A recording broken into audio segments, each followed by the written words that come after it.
2 பேருக்குமே மனமாற்றம் வேணும். இது என்னடா நான் திடீர்னு ஸ்பிரிச்சுவலாக பேசுகிறேன்னு நினைக்காதீங்க.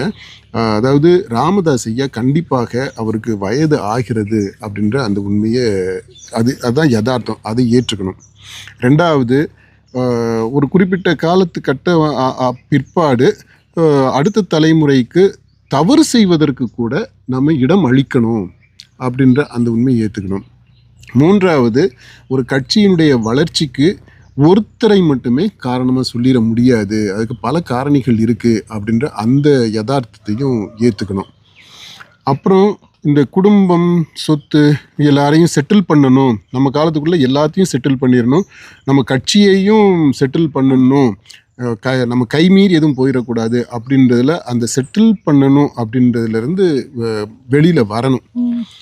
அதாவது செட்டில் பண்ணவும் முடியாது, எல்லாரையும் எப்படி நல்லபடியாக நீங்கள் செட்டில் பண்ண முடியாது. இதை யாரையும் பண்ண முடியாது அப்படின்ற அந்த உண்மையை அவர் ஏற்றுக்கணும். இது ராமதாஸ் ஐயா பொறுத்த